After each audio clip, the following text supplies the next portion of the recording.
Good afternoon, everyone, and thank you so much for tuning in to today's event. This afternoon's conversation is part of our ongoing series, Holding Court Justice Conversations with AFJ. This series features leading activists, authors, scholars, experts, and attorneys discussing current political and social justice issues connected to our courts. My name is Rachel Rossi. I'm the president of the Alliance for Justice, an association of nearly 140 member organizations committed to building power, transforming courts, and securing justice for all. You are all in for a treat today because we have a fantastic special guest. Today's event, Holding Court, How Chief Justice Roberts Dismantled All Rights, will be diving into the recently published book by our special guest, Lisa Graves. The book is called Without Precedent, How Chief Justice Roberts and His Accomplices Rewrote the Constitution and Dismantled Our Rights. We know that this is a very timely discussion as John Roberts just marked his 20th anniversary as Chief Justice of the Supreme Court of the United States. I am so excited to be joined by Lisa Graves today to dive deep on Chief Justice Roberts' background, jurisprudence, and his legacy, for better or for worse, spoiler alert, I think it's for worse, that he is leaving on the court and on our country. Besides recently writing and publishing the book Without Precedent, Lisa is also one of the nation's foremost experts on right-wing influence on the federal courts. Currently, Lisa is the executive director of True North Research and a co-founder of Court Accountability. Lisa is also a co-host of the podcast Legal AF, which I really enjoyed being a guest on a few months ago. Previously, Lisa has also served as a senior advisor in all three branches of the federal government. Lisa served as Deputy Assistant Attorney General at the U.S. Department of Justice's Office of Legal Policy. She served as Chief Counsel for nominations for Senator Patrick Leahy on the U.S. Senate Judiciary Committee, and she served as the Deputy Chief of the Article III Judges Division for the U.S. Courts. Thank you so much for joining us today, Lisa. Oh, gosh, I'm so excited to be here. Thank you so much for inviting me, Rachel, and I'm excited to talk with this wonderful audience. Fantastic. And for our audience, later in the discussion, there will be an opportunity for you to ask our special guest questions. So please submit your questions in the comment box on the platform where you are watching. And please note that AFJ staff members will be monitoring the comments, and any comments that are not in line with our mission or are discriminatory may be deleted. Additionally, if you would like to have live captioning for this discussion, please tune in on the Alliance for Justice LinkedIn page, and we'll drop a link to that stream in the chat now. All right, let's get started, Lisa. So first off, congratulations on publishing Without Precedent. I'm almost done reading it, but not quite yet. I want to, starting off, just encourage all of our listeners today to order a copy of the book from your favorite local bookstore, and we'll put a link in the chat as well. So just to start broadly, in the introduction of your book, Lisa, you explain the lead up to President Bush's nomination of John Roberts, and you wrote, quote, "I was convinced Roberts would be a disaster for the court and for the country," end quote. Now, this year marks 2 decades that Chief Justice Roberts has been on the Supreme Court. When you step back and look at these 20 years, were you right? Has he been a disaster? I'm sorry to say that I was right, although usually I like being right, but not in this particular instance.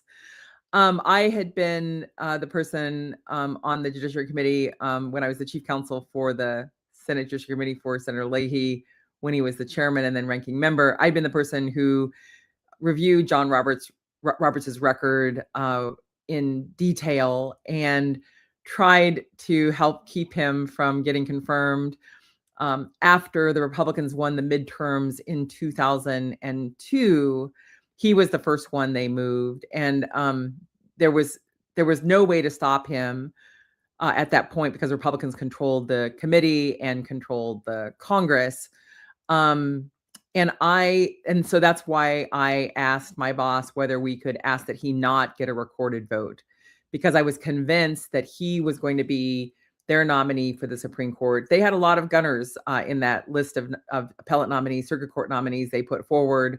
But I told people at the time, and they reminded me when it happened, that it was going to be John Roberts. And so I didn't want those members to be locked in to a yes vote for him on the record before the full Senate. I wanted them to have the chance to vote no with sort of a clean record when he was nominated again. I feared that he would be. I hope that he wouldn't be. He was, and in fact, he's turned out to be even more damaging to our liberties and to our laws than I anticipated. I anticipated that he would be a destructive force. Yeah, and one of the things that I like about your book is how you sort of paint all that history and strategic thinking and as if we were there with you. So one thing I did want to ask you about, you talk about it in your book, how during his confirmation, Roberts infamously stated that he will only call balls and strikes and not to pitch or bat. So can you tell us what that meant and what do you really think about Justice Roberts' attempts to portray himself as an unbiased institutionalist?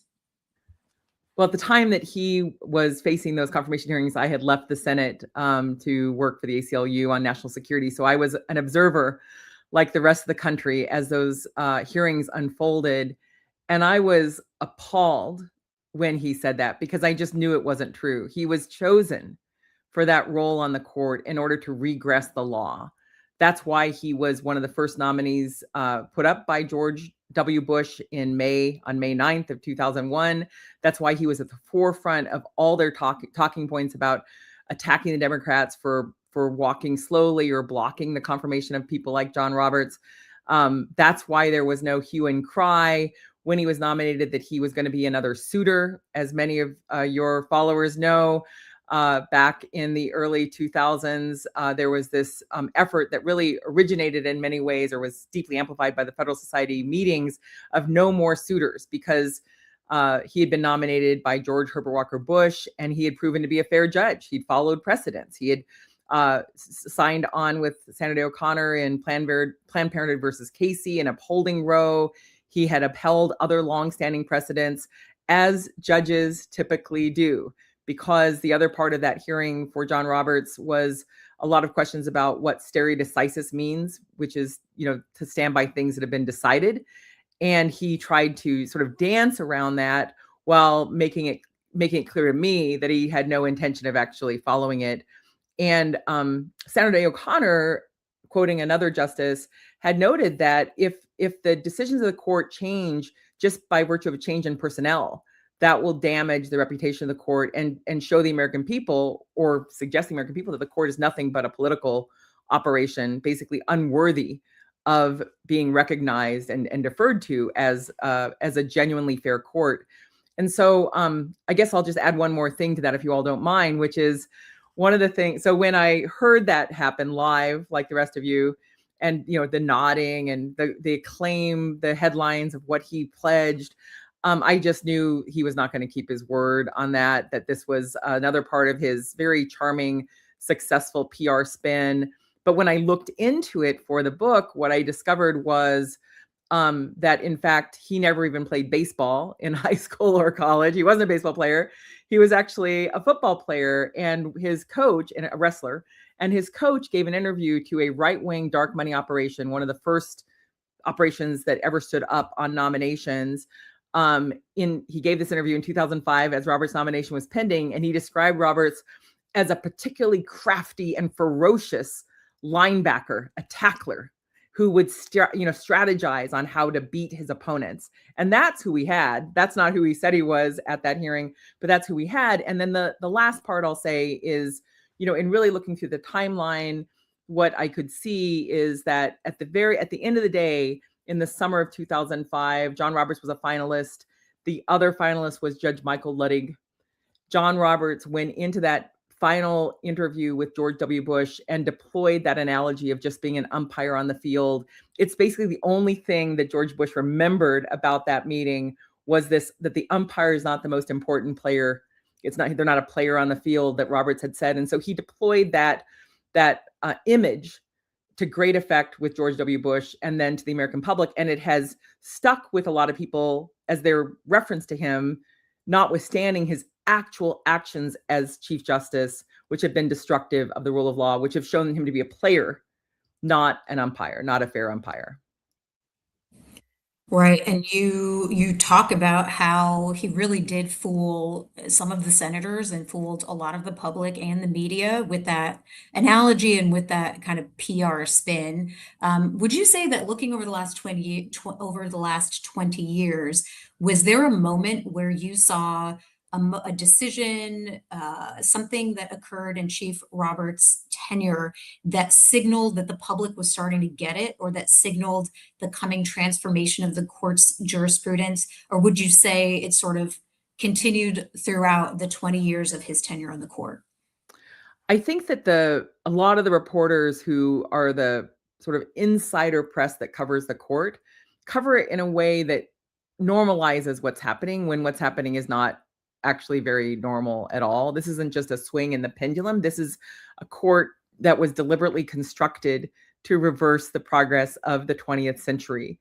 And you can see it in case after case. There have been cases where the press is paying more attention to the rulings, not normalizing them and recognizing the consequences. And I think there was certainly some moments of realization around the Citizens United decision that spawned a lot of movement efforts to counter that ruling. Again, when the Shelby County decision came down in 2013, where Roberts took an axe to a couple of the key enforcement provisions of the Voting Rights Act, there were alarm bells. But it's probably the case that the decision reversing Roe signaled that this court really was aggressively disbanding precedent, voiding precedent.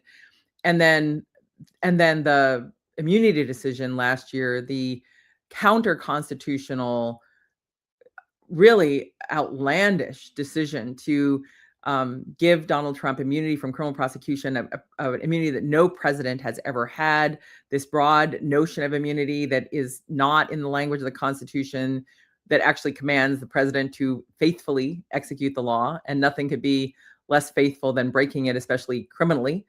And so I think last year was sort of Dobbs was a huge wake-up call on the court, even though Roberts tried to have his cake and eat it too and say he wasn't really going to overturn Roe outright. He was just going to allow its core principles to be destroyed by the Mississippi law and wait for yet another day to finally overrule it.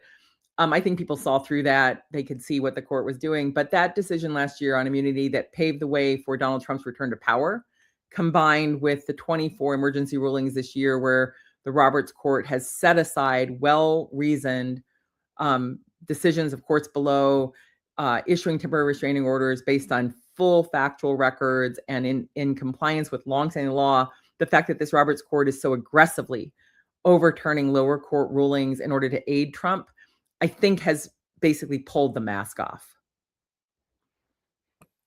Yeah, and would you say that with that pulling of the mask off, how has the public perception of the Supreme Court shifted over the last 20 years? And what role would you say all of these decisions and the more recent decisions that you flagged played in what we're seeing as an erosion of trust in the Supreme Court?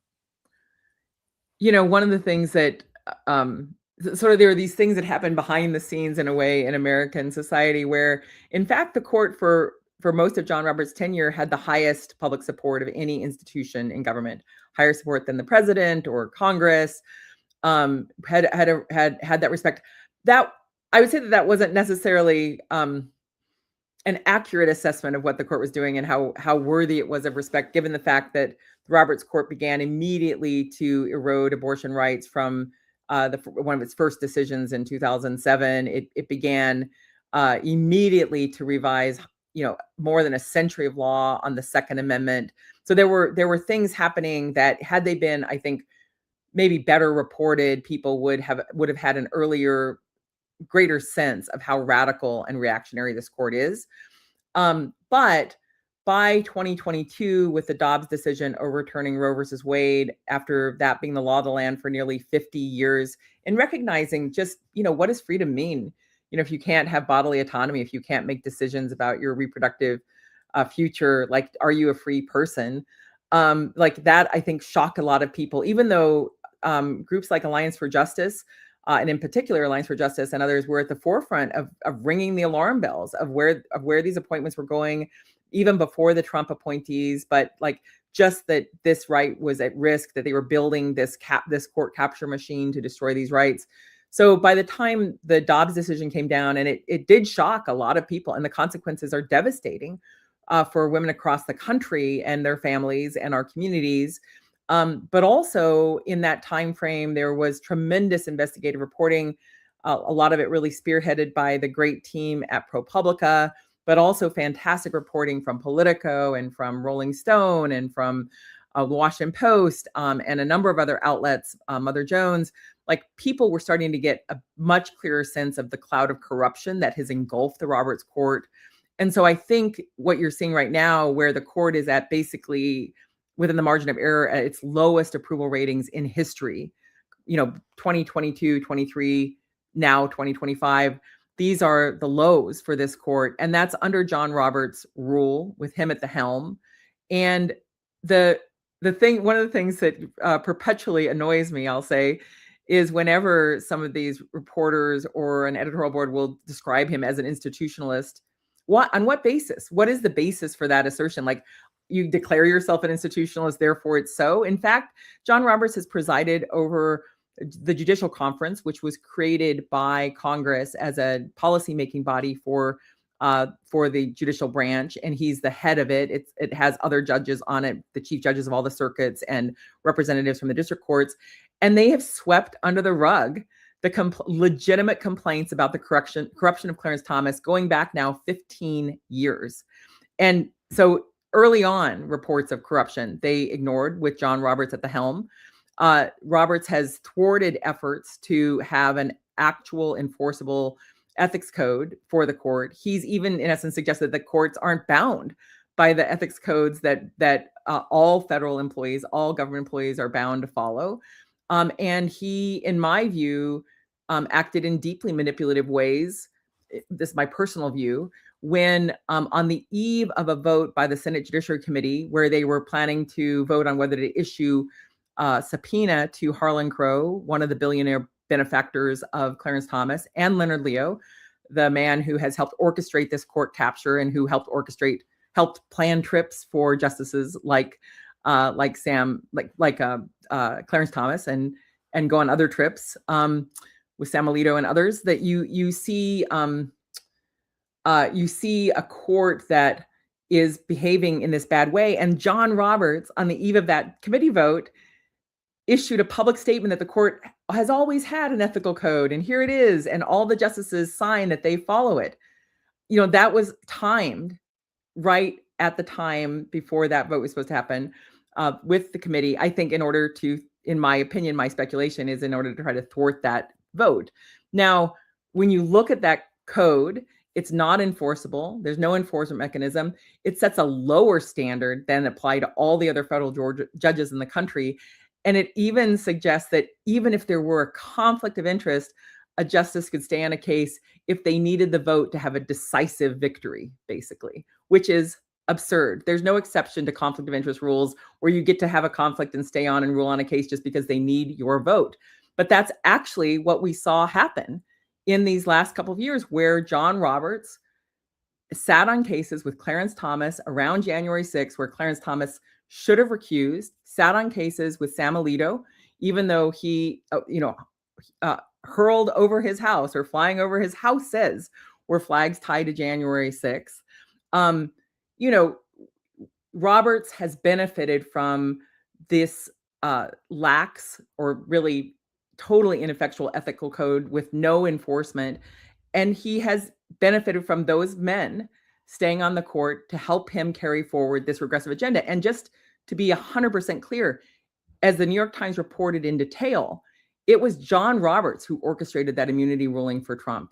John Roberts pushed that forward to issue an literally unprecedented edict to basically pardon Trump retrospectively, send a signal to the American people that he did no wrong and could do no wrong, that helped bring Trump back into power, and then married that this year with decision after decision, basically telling Trump full speed ahead on almost every issue where other courts have found appropriately that this administration has violated the Constitution or statutes or regulations or contracts or longstanding legal precedents.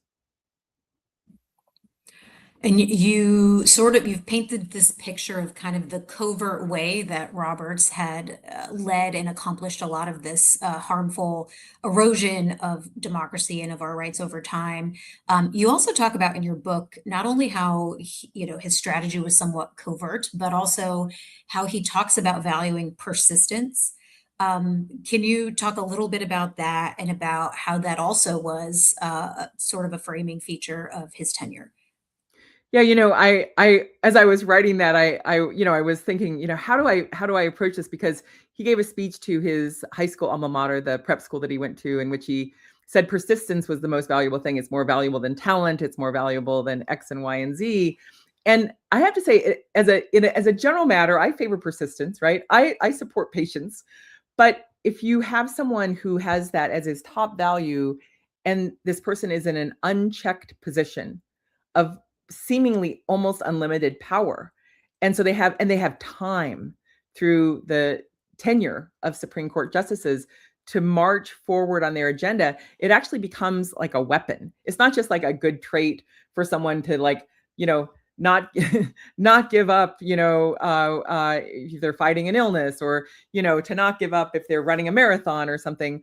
This is about our lives. And so when you couple that perseverance with a real rigidity that I think, despite Robert's charming persona, I suppose, the reality is that he is very rigid. He has been hostile to the Voting Rights Act since at least 1981. Like, nothing has apparently changed his mind in his determination to limit the effect of the Voting Rights Act. What causes a person to have such hostility to the protection of the most fundamental right, the gateway right to other rights in our democracy? And over and over and over again, what you see is John Roberts having taken sort of stated flippant views when he was in the Justice Department in the Reagan administration, or at the White House counsel's office in the Reagan administration. And then when he got to the bench, he's carried those views into law. Now, back then he was an advocate and he was a younger person. Why has time not changed his view? When in fact, I think, if anything, let's just take a look at the 2013 decision in Shelby, where this court, the Roberts Court, and John Roberts himself personally orchestrated a decision to destroy Section 4 and Section 5 of the Voting Rights Act, which were the longstanding provisions to protect the voting rights of people in jurisdictions that had a proven history of using procedures to try to minimize the Black vote, suppress Black voting, make it harder for people to vote. And so those provisions were designed to say, hey, we don't trust you. And if you're going to change anything, like a polling place, a polling time, you need to get it pre-cleared by the Justice Department, because we know if left to your own devices, you all will make it harder for people to vote. Roberts set aside thousands of pages of factual finding by Congress, which he should have deferred to under longstanding precedent, under the way the Constitution gives Congress the power to enforce the 14th and 15th Amendments, under the language of the Voting Rights Act. Instead, he just decided it's been too long. Things have changed. He's going to just destroy those provisions. The minute that ruling came out, states like Texas and others immediately started putting forward into law measures to make it harder for people to vote, including measures that had a disproportionate impact on Black voters. And so now we're 12 years into the experiment of John Roberts' supposed superior intellectual ability to discern what the facts should be, notwithstanding the actual factual finding powers of Congress. And the result has been a disaster. Hundreds, if not thousands, of measures have been introduced to literally make it harder for Americans to vote. And then on top of that, you have the redistricting cases, which I'll pause and we'll take up, I'm sure, in a second or so. But his decision has been so destructive in a general sense, but he apparently doesn't see it, doesn't care, because he's proceeding ahead with a ruling coming soon, coming to a city and state near us, in the Calais case coming out of Louisiana, to destroy the last remaining enforcement provision of significance within the Voting Rights Act in Section 2, which was the very section he devoted hundreds of hours to trying to stop Congress from overturning a bad decision by the Supreme Court. And so here he is now looking forward 45, 44 years into the future. He is still gunning for that provision in order to limit the ability of courts to consider the disparate impact of changes in voting maps on diluting the votes of Black Americans and other ways in which that really limits fair representation in America. Sorry for that long answer, but yeah. No, it's actually really, really helpful. And you mentioned the Calais case. I'm very curious. So looking back, it's clear that the last 20 years have been a disaster, as predicted. What do you see as the major cases or issues that will define the next decade of the court? And, any thoughts in general about that, whether it's the Calais case or any of the pending cases, or just thinking about who you know Roberts to be and what the future might hold? I see Roberts as engaged in a very destructive chess game for our democracy. And there are sort of three legs to this stool. One was the Citizens United decision, which unleashed the power of billionaires to exert extraordinary influence in our democracy, to have that be outside of the envelope of disclosures that are required for donations to candidates. That decision has injected billions of dollars into our elections, predominantly through dark money attack ads, basically by groups that are pop-up groups, and they pop up and disappear. They don't really, you can't really see who they are, but it's a way for these billionaires to help the people they want to enact billionaire favorable policy. And that could include financial policies on tax cuts, sort of things in Congress, but also it can include things like limiting regulations of corporations, limiting, and for some of these billionaires, they wanted to destroy Roe versus Wade. They didn't want that to be the law of the land. So these billionaires on the right have a pretty regressive agenda, and it's pretty far reaching. And that decision by Roberts really moved that forward. Then you have the Shelby County case, which I just discussed, which unleashed this mountain of changes to the voting laws that have closed polling places, particularly in Democratic areas and especially in Black neighborhoods, for example. It's done a lot of other destruction that Roberts does not seem to have any concern about ameliorating. Seems like the likely result is exactly as perhaps intended. And then you have the Rucho case and its progeny around maps, and this Calais case is part of that effort. And when I say it's a chess game, because this is a multi-year plan, changing the rules to give billionaires more power, changing the rules to make it harder for Americans to vote, changing the rules to allow maps to go forward. Now, in Rucho, the court claimed, of course, you still can't do racial gerrymanders. And then it sort of started to unwind that commitment in the Brnovich case. Then you go forward to the South Carolina versus Alexander case, where the lower court found that literally the white-dominated South Carolina legislature bleached out more than 20,000 Black voters specifically out of their district in order to give Nancy Mace a bigger margin and minimize the impact of those Black voters in a district where they and their grandmothers and grandfathers had voted, for years, that first district. And in that decision, suddenly the court said, oh, well, you still can't have racial gerrymanders, but as long as you're doing it for political partisan purposes, this is fine. So it set aside the lower court findings and moved forward. And then you had the decision just 2 weeks ago in Texas, where the court said, even though they said the court below somehow committed factual errors that they're not going to go into because it was an emergency order, somehow supposedly violated legal measures, even though the lower court, which was spearheaded by a Trump appointee, having a multi-day hearing from dozens of witnesses, found that that race was specifically considered as part of that map drawing. This Roberts court said, nope, that's fine. You can proceed with those maps in this cycle. So that's a bit of a buildup for where we are in Calais, because in some ways that Texas ruling made the urgency of having a ruling in Calais less urgent, because now they've signaled you can proceed with these political gerrymanders, even where they're considering race, basically. And you can, but they're not really political gerrymanders, they're really racial gerrymanders. You can proceed with this effort to do the rare mid-decade map drawing in order to expand Republican power.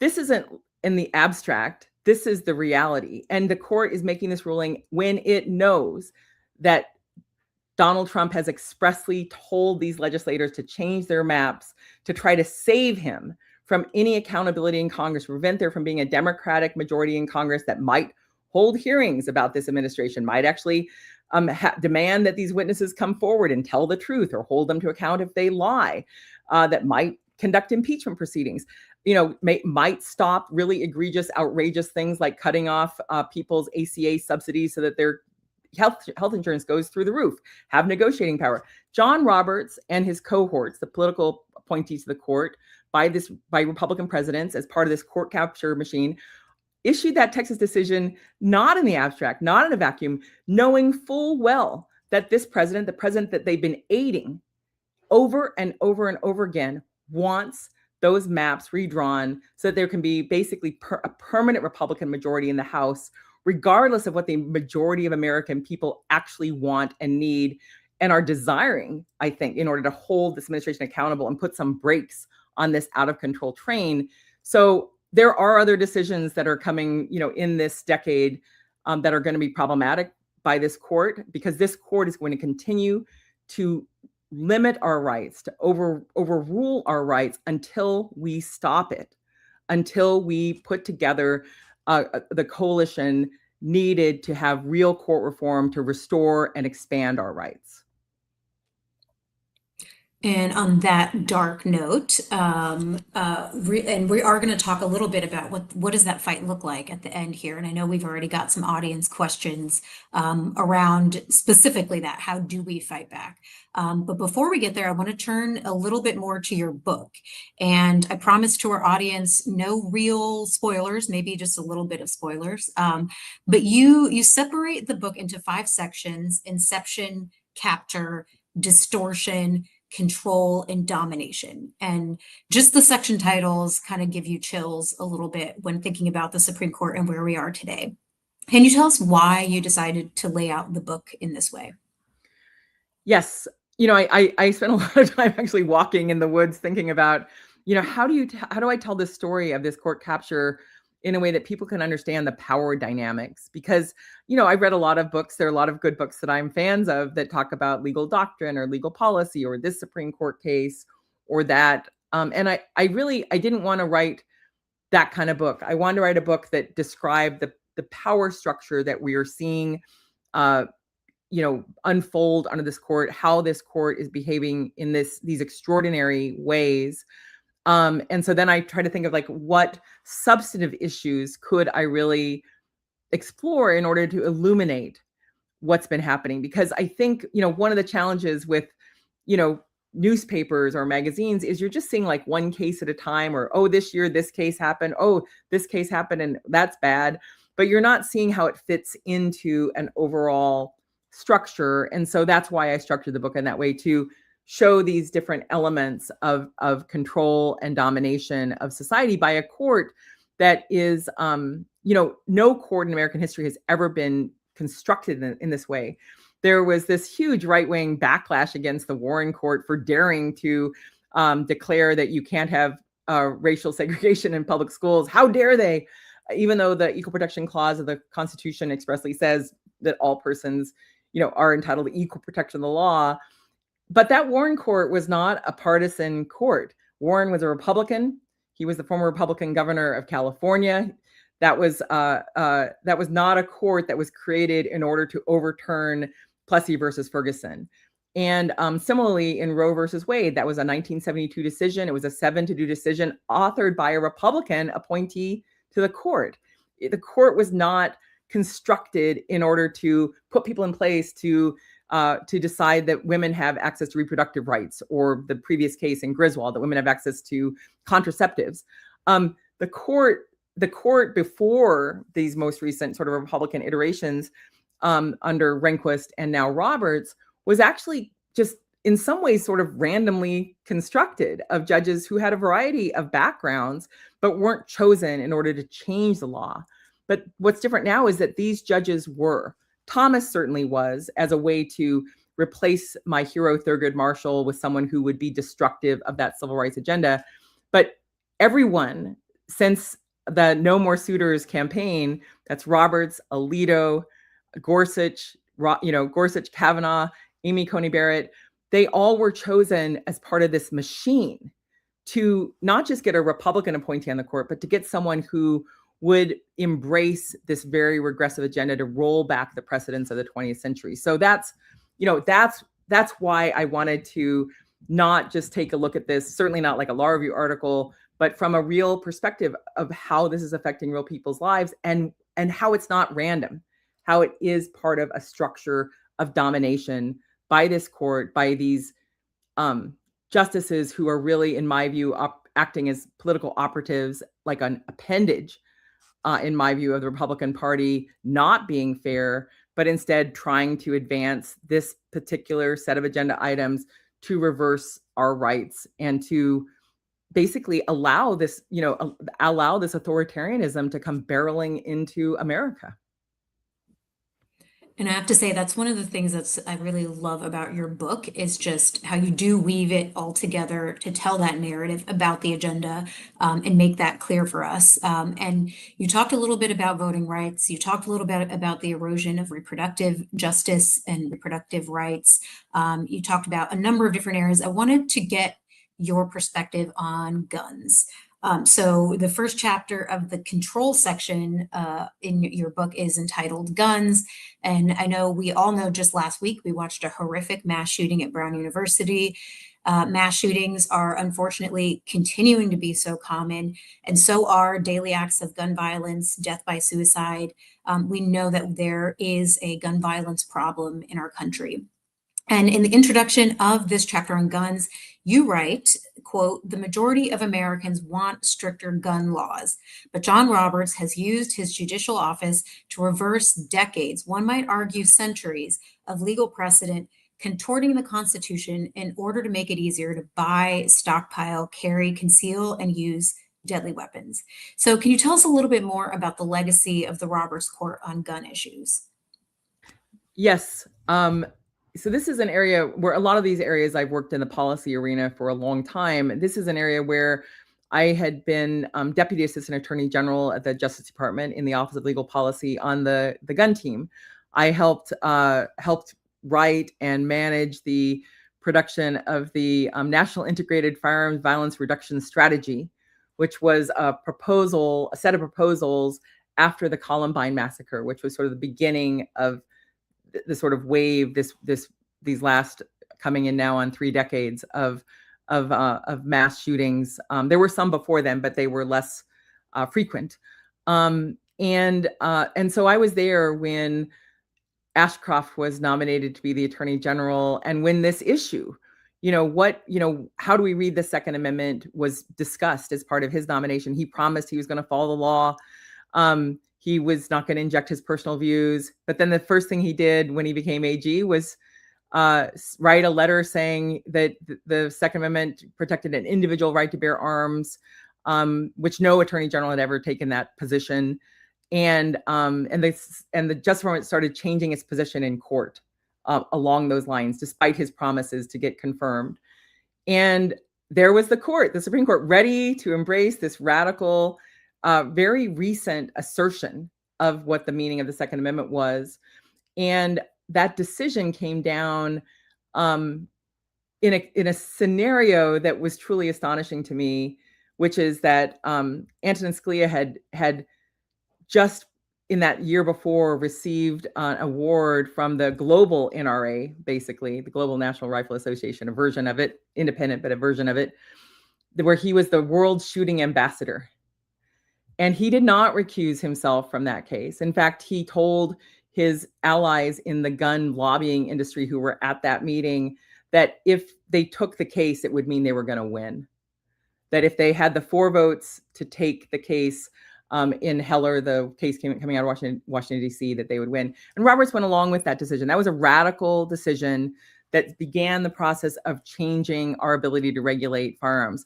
That decision happened in the aftermath of the Republican Congress, at the behest of George W. Bush, but really of the National Rifle Association, letting the assault weapons ban expire. So for 10 years, there had been an assault weapons ban in place to try to minimize the ability of people to use weapons that are designed to kill as many people as fast as possible, other than an actual full-on military machine gun. And that had expired. And this case came right up to the Supreme Court to basically strike new ground to allow people to challenge gun laws. And that's what's been happening since 2007 for almost 20 years now, has been a number of challenges. It was accelerated a couple of years ago in a case coming out of New York, in an opinion written by Clarence Thomas, in which he asserted not only that fiction, the fiction that is the decision from that 2007 court session, but also from the Heller case and from the Chicago case. But also he asserted that you could only have gun regulations that were comparable to those that were on the books in 1789 or 1865. And so even though about a year or so ago, the court pulled back with the election coming, it decided to not follow that to its logical conclusion and bar a domestic violence order from barring access to handguns, when so many women in particular have been murdered by their domestic partners with guns. The fact is that the court did not disavow that precedent. There are ongoing challenges in numerous areas. And this court, this Roberts court, even went forward, again, in a decision that John Roberts joined, barring the one piece of gun legislation Republicans have actually supported in recent years, which was blocking access to bump stocks, which was used to murder dozens of people in Las Vegas. And so this court is again, I think, out of control. It is aligned its policy position with one of the most extremist organizations, in the country in terms of gun policy. And it has done so to not just our detriment, but in ways that have made America less safe. Yeah. Another kind of separate theme of your book, kind of a main theme of your book, is that Roberts didn't do this on his own. He didn't accomplish this erosion of rights all on his own. Can you talk to us a little bit about who are the accomplices? Who are the key accomplices that helped Roberts rewrite the Constitution? How did networks of external power players enable this shift rightward by the Supreme Court? Yes, so there's a couple chapters on that in the book about corruption and about this court capture campaign. And I do go into detail and talk more about Clarence Thomas, for example, that the Citizens United decision back in 2010 was a 5-4 decision, and Thomas did not recuse himself, even though his wife, Jenny, received a gift of $500,000 around New Year's, just weeks before that decision was issued, to provide seed money for her to create a nonprofit organization to take advantage of that decision. And, I wasn't there for their January 31st, or pardon me, their December 31st anniversary of celebration.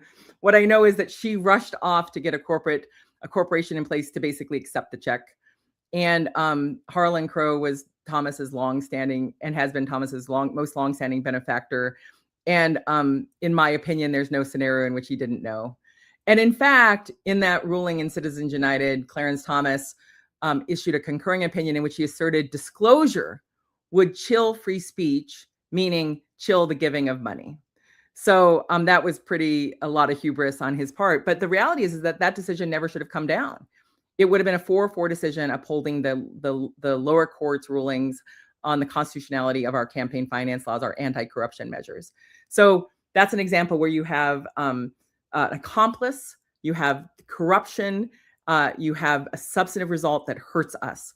Not to pick on Thomas, but another little known component is relevant given the fact that this past weekend is the anniversary of the Supreme Court's decision in Bush v. Gore, where it stopped the Florida recount, adopted arguments that were similar to the arguments that John Roberts advised be made to the Florida Supreme Court, to one of his buddies, and stopped that recount. And in that case, again, a 5-4 decision along partisan lines, where Clarence Thomas's wife, Jenny Thomas, was actually actively interviewing people for jobs in the Bush administration as that case was pending for the Heritage Foundation.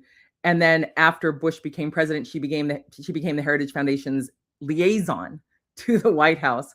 and became the highest paid member of the Heritage Foundation outside of its governing board members. And he should have recused himself. That should have been a 4-4 decision, and the vote should have been allowed to be counted. That's just one of many examples. There are other examples where you can see how people have been put into key positions, like Neil Gorsuch, instead of Barack Obama's appointee, instead of President Obama's appointee. That was to capture that seat. Neil Gorsuch, is a classic example of how this court capture machine moves. You have a super rich man in Colorado who backed Neil Gorsuch for the job. Gorsuch spends like a year or so at the Justice Department and then is tapped for a circuit court position and then elevated to the Supreme Court, where in that role, he has used that office, the judicial office he holds, in order to help reverse precedent after precedent. Because that's why he was chosen. They thought that he would be a ringer and do it. Same with Amy Coney Barrett, same with Brett Kavanaugh. And this machine on the outside, which Senator Whitehouse has detailed in a number of floor statements and books, this machine has been unfortunately very effective in capturing the court. And we tallied an update to an earlier figure as of 2020 that more than $600 million had been spent from 2014 to 2020 in order to help capture the court and change our laws, both the Supreme Court and other courts. And that was before we learned that Leonard Leo had received a $1.6 billion gift of control of a trust fund. So that's $600 million. And I will say, Rachel, I've only known you for a little while. I'm so excited that you are the head of the Alliance for Justice. I was honored always to work with Nan as the founder and leader of Alliance for Justice. And I know that you all have received support from your members and from others to really help try to protect people's rights. But I'm pretty sure you didn't get $600 million over the last over that 6-year period. I wish that would be nice. Yeah. So it's a huge sum. It's a huge sum of money that has been used, not entirely just for the Supreme Court battles, like $1 million here or there on an ad campaign. For example, backing Amy Coney Barrett or what have you, but then a whole infrastructure of groups that are getting $1 million here, $1 million there. There was NRA money, $1 million by the NRA on Supreme Court so it all tallies up to a substantial campaign, which is why I know I'm off the top of the book per se, but I'm so grateful for your work, the work of your organization, Rachel. Your work, Rachel, the work of your team, Lizzie, for organizing this or helping to organize this, Christine and other members of your team who are just so fantastic to really be in battle to try to protect us so that we can have fair courts and to help restore our freedoms that this court has been decimating. I love that, Lisa, and thank you for shouting out the team because yes, the AFJ team, they are incredible and have been sort of fighting this fight for quite some time. But I do want to move to some of our audience questions, which actually are all centering around how do we fight back, which to me is a great sign, means that people are in alignment that we need to be fighting back. So, you talked about Roberts being persistent. How do we be persistent back? And I'll first ask you, just what are your thoughts when it comes to progressive legal advocates, lawyers, people in the advocacy space, reform proposals that you sort of hinted at the top? And then second question, just as members of the public, if you have any thoughts on what do we do to fight back in this moment and going forward? Well, I have a sign in my house. I don't have it in my room here, but it says it doesn't have to be this way. It doesn't have to be this way. I think that sometimes when we are facing a problem of the enormity of this court that's out of control, this court that's bent on destroying, freedoms that we count on, it can feel really daunting. Like, whoa, how can it change? Will it ever change? And the reality is that our ancestors have fought a number of battles that seemed daunting at the time, to overcome Jim Crow, to secure women's rights, to advance our access to reproductive care, to get marriage equality. Like, the freedom to marry who you love has got to be one of the most, in my view, compelling components of freedom. Efforts against enormous, huge corporations to basically try to contain them and limit their ability to, produce cancer-causing products, or, efforts to try to constrain the pollution that is leading climate change. So there's a lot of big battles out there, but in essence, all the battles go through the court. This court is acting as the decider on most of the issues we care about. And even where Congress has the proper role in different issue areas, this court has supplanted and weakened Congress in ways that are totally inappropriate and contrary to how the Constitution is structured and the balance and checks and balances in power. And so the first thing is, we just cannot give up and give in ahead of time. We have to recognize that we didn't get here overnight. We're not going to get out of this overnight, but we're sure not going to get out of it if we don't try. And so we have to build that case for reform. And the fact is that the majority of the American people are with us. They recognize that this court is not worthy of their confidence, that it has gone off the rails, and they want reform. Similarly, they want reform of Citizens United too. Like, there are a lot of issues where there's wider bipartisan or transpartisan or beyond partisan support for some of the things that we have talked about, but that needs to pressure Congress or get people in Congress to actually agree. And there are a growing number of members of Congress on the House side, with Jamie Raskin and others. On the Senate side, obviously Senator Whitehouse and others. I could go on and name names, but Blumenthal. Like, there have been so many good advocates there. Not yet a critical majority, but that means we have to talk about why it is intolerable for us to allow a court constructed in this way and plagued by such corruption to be allowed to have the final say on our voting rights, on our reproductive rights, on rules against corruption. We need to retake that power. And that is going to mean supporting court reform and the progressive reforms we want. Because any progressive reform we've put forward, if we do not have court reform, it is highly likely that this court will strike it down. So we have to think of them as two parts of the same coin, or two sides of the same coin. Whatever progressive reforms we need, and court reform. I gotta say, Lisa, it's such a joy to get to talk to you and honestly to learn from you about all of this. And I'm leaving this conversation feeling actually hopeful and enthusiastic. I hope others are as well. And I will say to our audience, please grab Lisa's book. Another way to really fight back is to stay aware, to be perfect. We'll make sure you have the link, but understanding what we're up against is a big part of the fight back. And so it's helpful to read books. And I think, Lisa, you have an audio version coming at some point, right? We do. We'll have an audio version of the book. So for those of you who like to listen to books while you're walking or driving or commuting, we'll have the audio version. And we'll also be putting up some additional links to some of that reform agenda, term limits, other ethics reforms, debates about court expansion and other ideas. We'll have that up on withoutprecedent.info, which is the book site. But we'll also be building out those materials with court accountability and True North research. So there'll be a bunch of places to look. And of course, we're eager to continue our partnership, allyship with Alliance for Justice in efforts to try to actually get fair judges that the American people deserve, and to have our rights restored and expanded. Love that. And we look forward to continuing to partner with you, Lisa. Any quick final remarks, thoughts, takeaways for our audience before I close this out?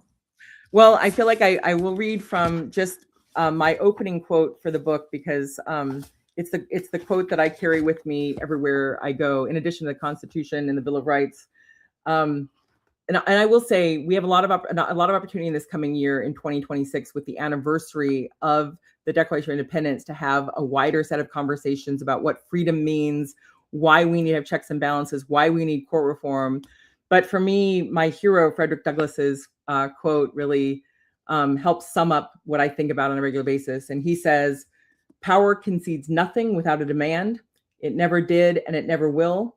Find out just what any people will quietly submit to, and you will have found the exact measure of injustice and wrong which will be imposed upon them. And these will continue until they are resisted."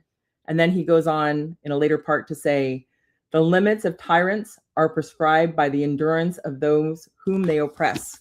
And I think I have a lot of hopefulness when I see things like the No Kings rally and the other movements and marches around the court that Alliance for Justice and others have, helped bring forward.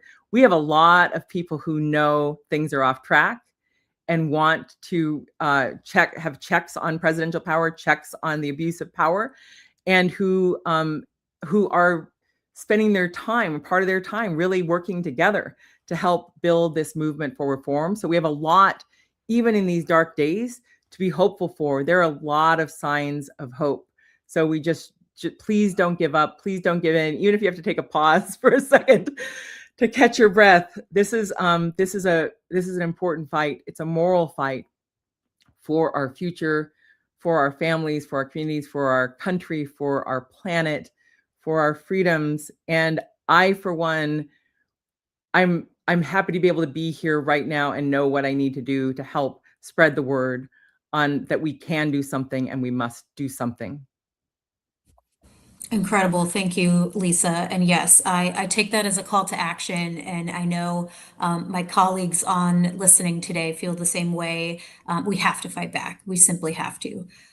So thank you again so much, Lisa, for joining me today to discuss your book, Without Precedent. I am glad that we could end on a note of reform and hope. And I know it's really essential to just keep the positivity centered in our work as we have a long road ahead. A reminder to our listeners again to go out and buy a copy of Lisa's book at your favorite local bookstore. And there are other ways, or many ways, to stay plugged into Lisa's work. So check out the websites for the True North Research and Court Accountability. Please subscribe to the podcast, Legal AF. You can also sign up for Lisa's Substack column, Grave Injustice. And you can tune in to 5 8.5 webcast on YouTube. We also hope that Sorry. That's tonight, every you said? Wednesday night. Yeah, 5 8.5 is every night on YouTube. Thanks. Got it. interrupt. Every night. No. That's perfect. Yes. Join tonight, y'all. And we also hope that you will follow the Alliance for Justice on social media and through our website to stay up to date on our work, our organizing, and our collaboration across coalition to fight for our courts. We really appreciate your participation today. We look forward to your continued engagement in our future events and discussions in 2026. Thank you to our audience for tuning in today. We here at AFJ hope that you and your loved ones have a safe, restful, and hopeful holiday season. Thanks so much.